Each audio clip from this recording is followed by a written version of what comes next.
Pero may coffee na? Meron po. Ilan po coffee? Dalawa. Ano pa? Cook. Ha? Hello, ito ang aming second day dito sa Mindoro para sa aming Mindoro Loop Ride. It's 6:05 in the morning at dito kami ngayon sa La Gensol Hotel Restaurant sa Mamburao Occidental, Mindoro. Dito na kami nagpalipas ng gabi ni Jeng dahil inabot na kami ng gabi at mga pagod na din. Dahil madaling araw pa kami nagsimula mag-ride kahapon. Buti na lang nakidip ako kahit konti habang nasa biyahe ng Roro. Mag-breakfast lang kami then mag-pack tapos sibat ng mga 7 AM para ituloy yung ride namin for Mindoro Loop.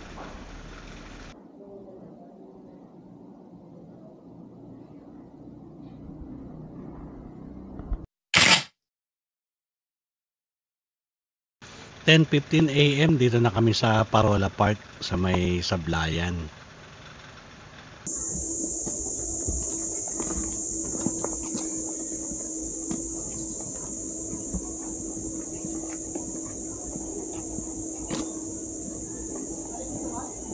Wait lang talaga. Oo. Wait na rin pa sa hapon. Dapat nahapon tayo dito eh. Nakakaabot tayo.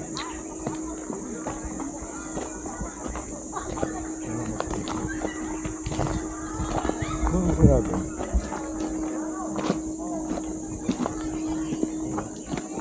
Doon. Hanggang doon.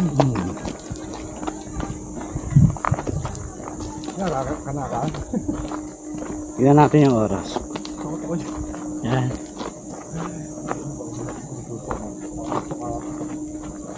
May lula ako eh. Ako may lula rin eh pero Paano hindi tayo makakalipat eh. Habang nagmumotor yung lula ako, di maano. natanggal.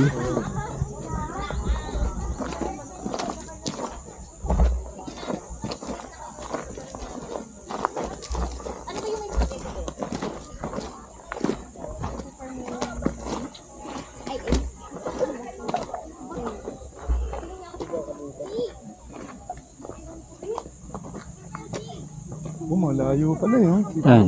Yun o, di ba? Layo niya.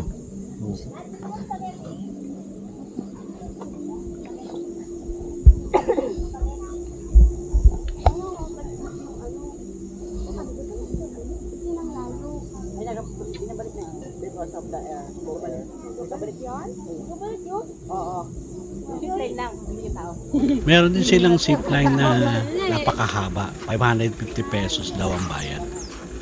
Mukhang sulit naman dahil sa nasa kabilang isla na ang dulo.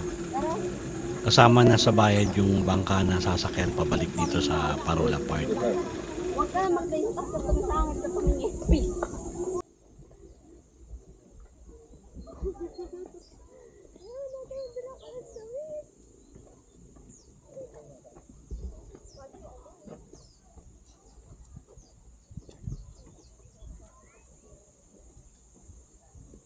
Sa itinerary namin, dito kami dapat mag-overnight sa Sablayan. Pero dahil hindi na kami nakasakay ng Roro ng 7 AM kahapon, medyo na-delay na din kami at inabutan na din kami ng dilim sa daan.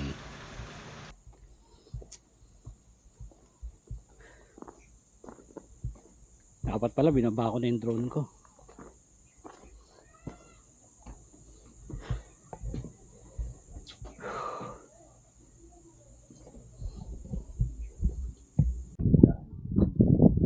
Ayun, namimigwi.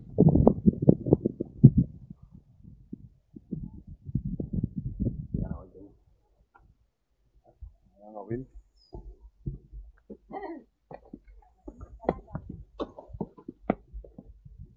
Ano?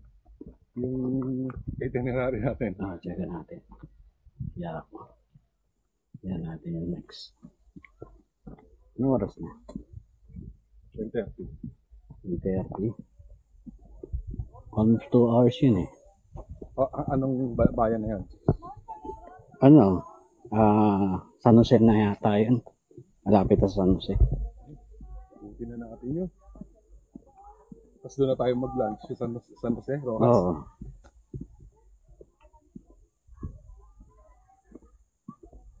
Tapos pag may lilim, pahinga tayo muna. Pag sobrang init,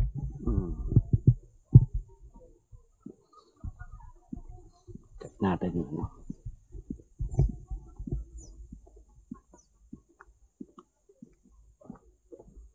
malayo. Oo, kaya nga. Sulit nga din yung 550. Okay na rin eh. Tira ko! Tingnan natin muna yung oras. Baka ano eh. Gano'n palipad na ako ng drone. Gusto ko din sana i-try yung zipline.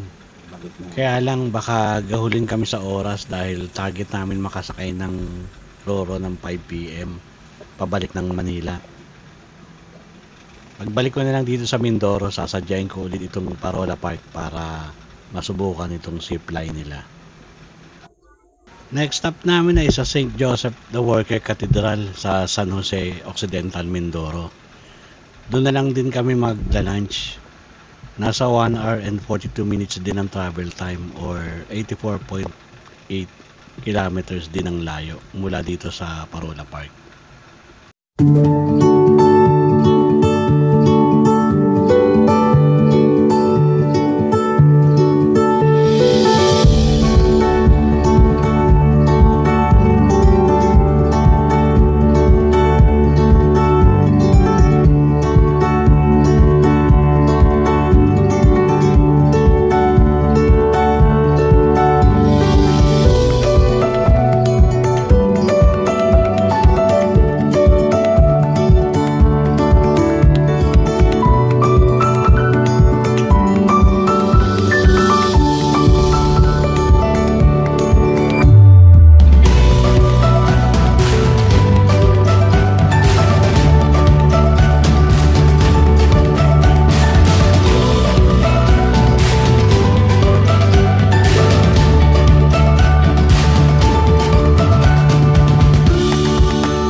(11:26 AM) water break at papicture muna kami dito sa Arco ng Santa Lucia.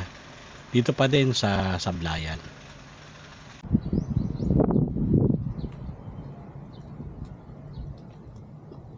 12:50 PM na nang dumating kami dito sa St. Joseph the Worker Cathedral.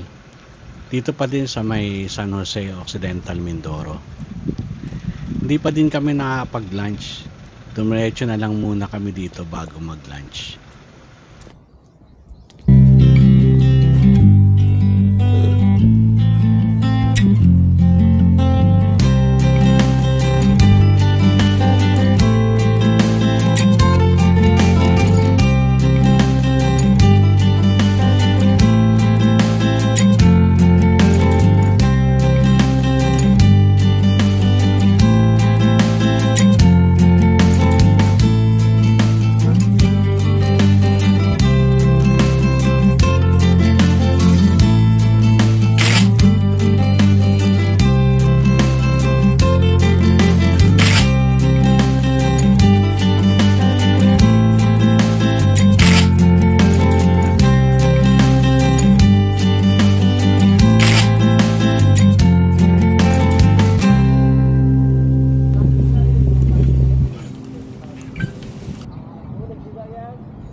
1:04 PM paalis na kami dito sa St. Joseph the Worker Cathedral.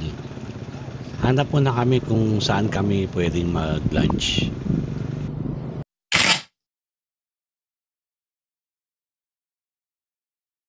3:28 PM nasa Port of Bulalakaw, Oriental Mindoro na kami.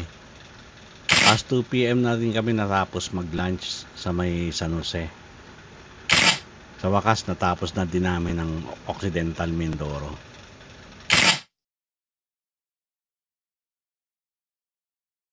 "5:28 PM huminto muna kami sa Petron Bongabong. Need na magpagas ni Jeng at need din namin mag-water break. At 6:06 PM nasa Pinamalayan pa lang kami. Hindi na kami umabot sa target namin na 5 PM na biyahe ng Roro. At mukhang malabo na din makasakay kami sa 7 PM na schedule.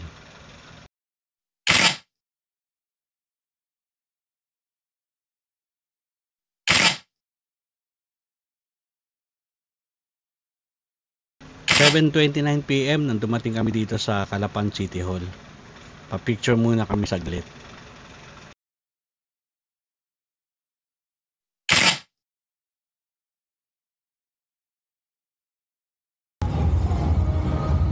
"7:49 PM naman nang dumating kami dito sa provincial capital ng Calapan, Oriental Mindoro. Ang Calapan ay dating isang maliit na nayon bago ang pagtatatag ng unang distrito ng mga relyoso sa Baco. Ang kumbento ng distrito ay inilipat sa Calapan noong 1733 at nagsimula ng jurisdiction nito sa Hilagang Mindoro, ecclesiastical na lugar. Noong unang bahagi ng 18th century, ang bayan ay sumasakop lamang sa iilang bahagi ng lupa na umaabot mula sa ibaba hanggang Ilaya sa hugis na krus na nakaharap sa kasalukuyang katedral ng Santo Niño na pinuputol ng ilog. Na maglaon ang mga sumunod na mga hadlang ay itinatag. Noong 1837, ang kabisera ng probinsya ay inilipat mula sa Puerto Galera patungong Calapan.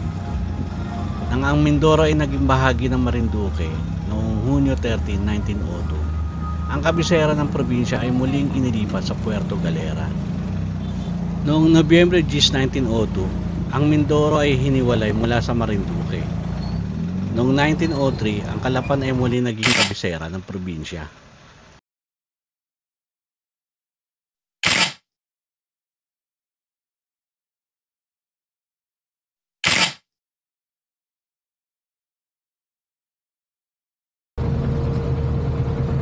"8:48 PM na nang makapasok kami sa Calapan Port.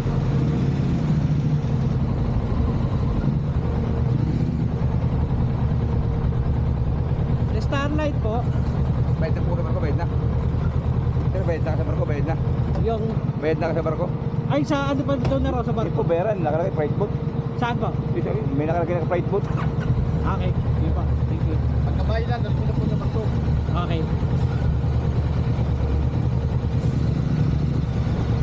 Bayad daw muna, Jeng. Pagkabayad namin ng terminal fee, ay sinabihan kami na kailangan dumaan daw muna kami sa Starlight booth para doon magbayad ng pamasahe.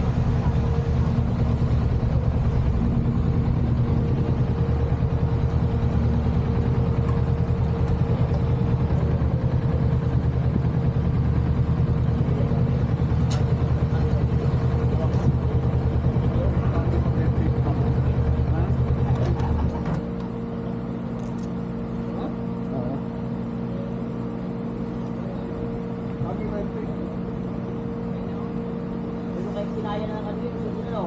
Ano?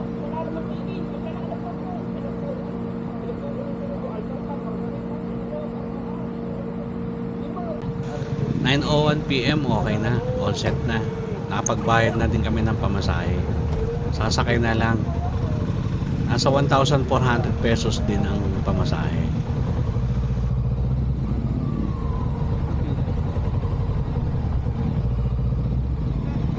Saan, sir?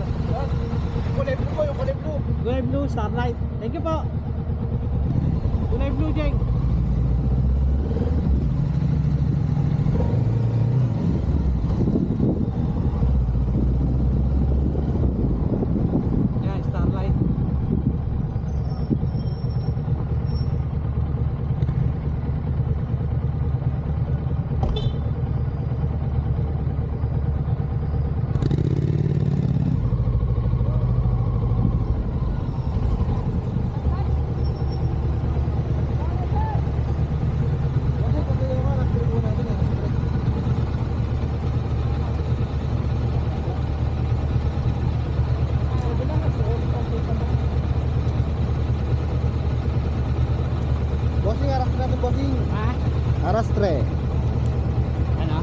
kanto natin, nasaan? Pasuyin naman po ako. Alas ano? Arastre po, arastre.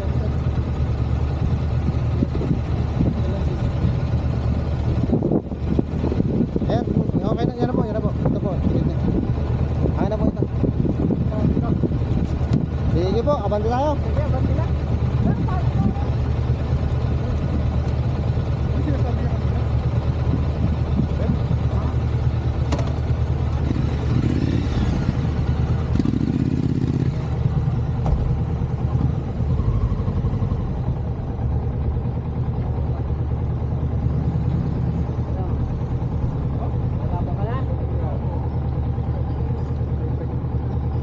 Tos, pasok. Okay na. Thank you.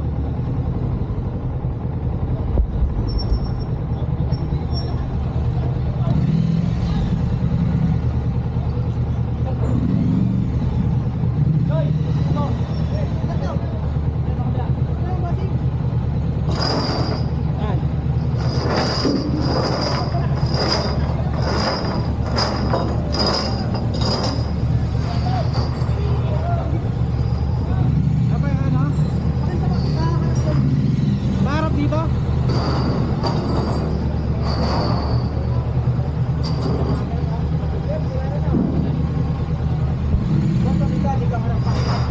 Maharap dyan, baka bigyan lang yan. Taka na rin pa doy. Taka na rin pa. Sabi ko na lig yan eh. Oo, ginawa. Hoy! Woo!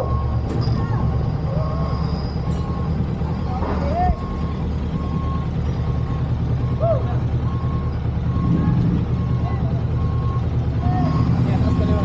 Yan, hindi. Tas lang. Hindi. Okay. Bandasan.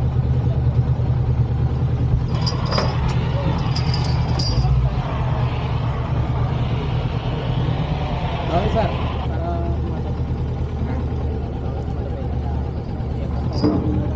Dekat sa naman ako. Ayaw eh.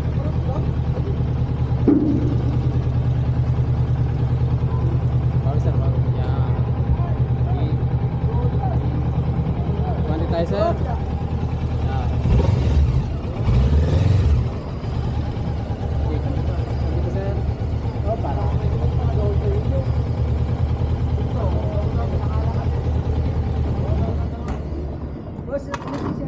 Ha? Ito sir. Ang bigat.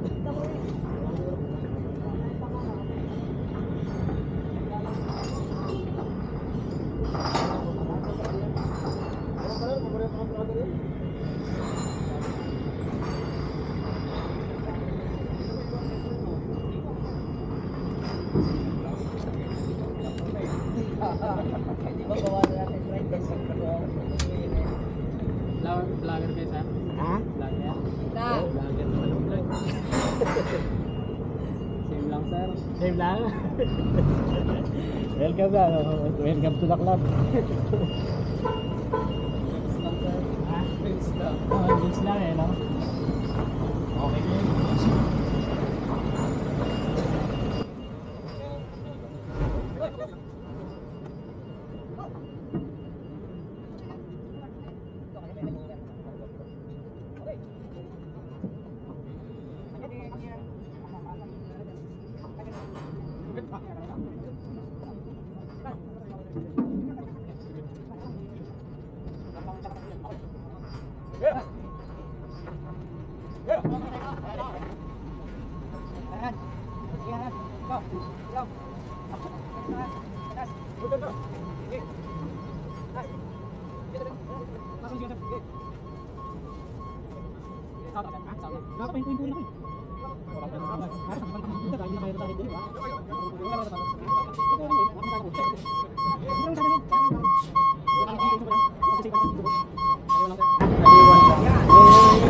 May mga pagsasibang ng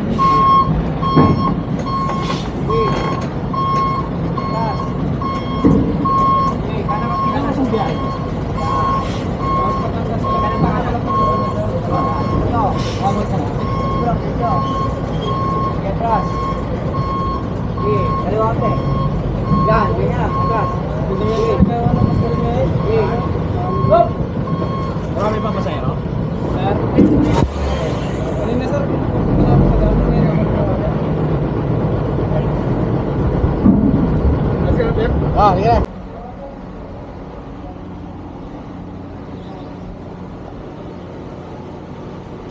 .27 PM nag-start ng usad itong sinasakyan namin na Roro. Palis na kami ng Calapan. Abuti at medyo delayed yung 9 PM schedule ng Roro. Nakasakay pa kami.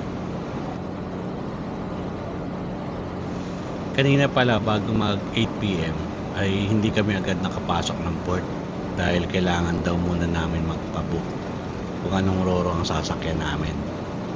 That time, itong Starlight ang aalis ng 9 PM. Kaya ito ang pilit namin na hinahabol na schedule. Lumabas kami ng port at hinahanap namin yung pinaka-office ng Starlight para magpabook. Mabuti naman at pinagbigyan kami ni Kuya ng Starlight na makasakay kahit past 8 PM na. Maraming salamat, Mindoro, hanggang sa muling pagdalo ko sa iyo.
Doon? Sige. Kasi kunin mo muna susi mo. Thank you pa rin. Kunin mo na ang susi ko. Para mami. May kape ron? May kape? Para pinakakape. Thank you pa rin.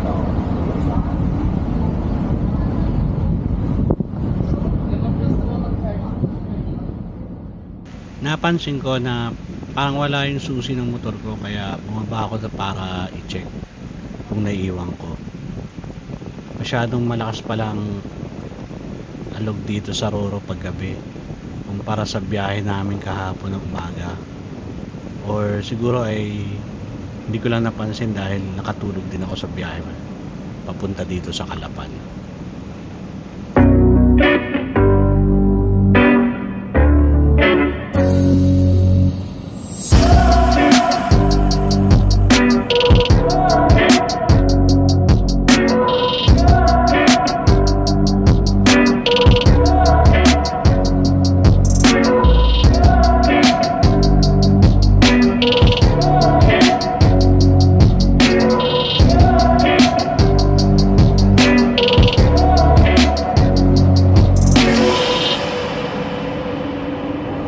Buti na lang at hindi nawala yung susi ko.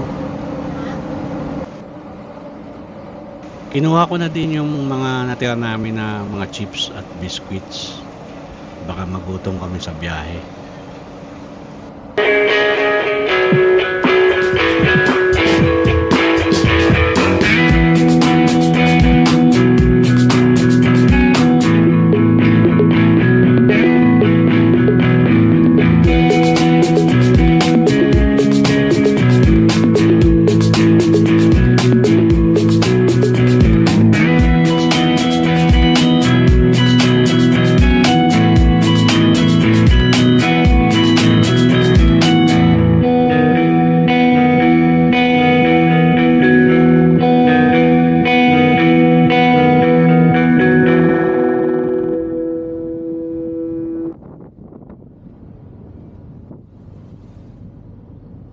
Ganitong klaseng Roro ata na ang bumabiyahe paggabi.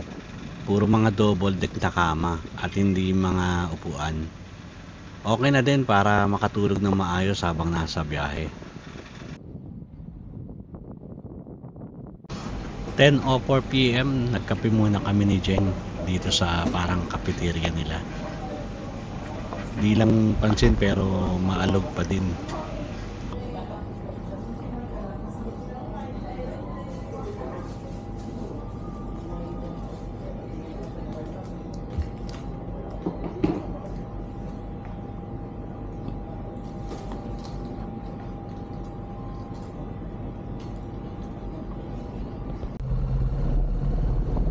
Bago mag 12 midnight, nakarating kami ng Batangas Port. By 12:16 AM, palabas na kami ng Batangas Port. Di ko na din namalayan yung biyahe namin sa Roro. After namin magkape ni Jeng ay nagpahinga na din kami. Nagising na lang ako, nasa Batangas Port na kami. Buti na lang at nakatulog din ako. Nakapag-recharge kahit papano. Dahil bibirit pa kami ng mahigit 2 oras bago makarating ng bahay.